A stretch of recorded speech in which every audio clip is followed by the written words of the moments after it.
എന്തിനാ അത്യാവശ്യമായിട്ട് കാണണമെന്ന് പറഞ്ഞത്? അത് ചെറിയൊരു കൺഫ്യൂഷൻ. അതൊന്ന് നേരിട്ട് കണ്ട് ക്ലിയർ ചെയ്യാന്ന് തോന്നി.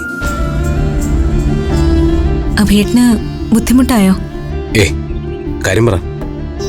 അന്ന് അഭിയേട്ടൻ അനക്കയുടെ ഹോസ്പിറ്റലിൽ വന്നത് ആരെ കാണാനായിരുന്നു? അത് ഞാൻ പറഞ്ഞില്ലേ, എൻ്റെ ഒരു ഫ്രണ്ട് ആക്സിഡന്റ് ആയിട്ട് അവിടെ ഉണ്ടായിരുന്നു. അങ്ങനെ വന്നാ. ആ കഥ ഞങ്ങൾക്കറിയാം. പക്ഷെ സത്യത്തിൽ അഭിയേട്ടൻ അന്നവിടെ വന്നത് എന്തിനായിരുന്നു എന്നാണ് ഞങ്ങൾക്കറിയേണ്ടത്.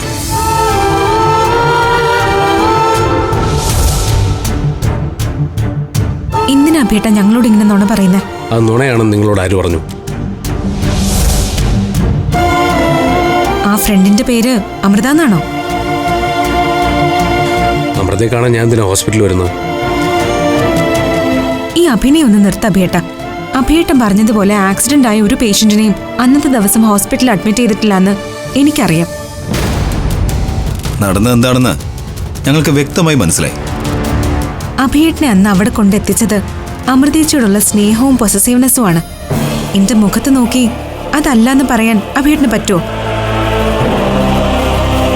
അമൃതേശി മഹേന്ദ്രനെ ശുശ്രൂഷിക്കുന്നതാണോ അഭിയേട്ടന്റെ പ്രശ്നം?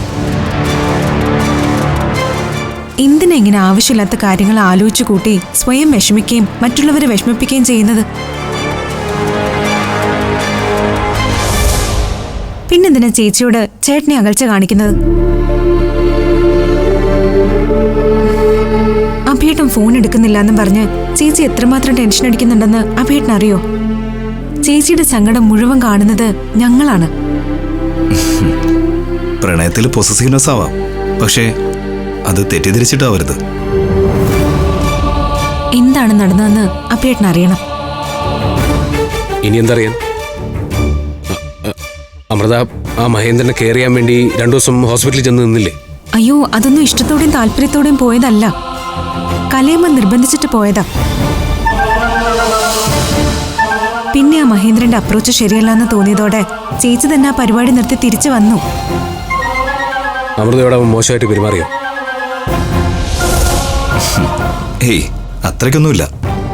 അതുമല്ല, അതൊക്കെ സ്വയം നേരിടാൻ പ്രാപ്തിയുള്ള ഒരാളാണല്ലോ അമൃതേച്ചി. പോട്ടഭിയേട്ട, അതൊക്കെ കഴിഞ്ഞ കാര്യങ്ങളല്ലേ. ഇനി അതിന്റെ പേരും പറഞ്ഞ് പ്രശ്നങ്ങൾ ഉണ്ടാക്കാൻ നിൽക്കണ്ട. ഇങ്ങനൊരു തെറ്റിദ്ധാരണകളുടെ പേരിൽ അകന്നിരിക്കേണ്ടവരല്ല അഭിയേട്ടൻ ചേച്ചി. നിങ്ങൾക്കിടയിലെ ഈ അകലം നിങ്ങളെ രണ്ടുപേരെയും വേദനിപ്പിക്കുന്നുണ്ട് എന്നുള്ളതാ സത്യം.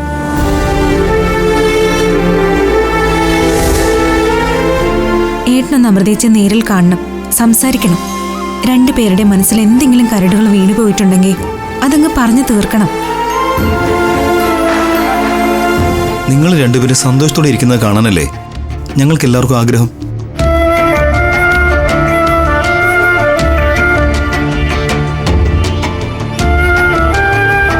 നാളെ ഞാൻ പഞ്ചരത്നത്തിലേക്ക് വരാം. ഫ്ലവേഴ്സ് ഒരുക്കുന്ന കാഴ്ച വസന്തം യൂട്യൂബിൽ പ്രേക്ഷകർക്ക് ലൈവായി കാണാം. ഫ്ലവേഴ്സ് കോമഡിയിൽ ജോയിൻ ചെയ്യൂ, ആസ്വദിക്കൂ.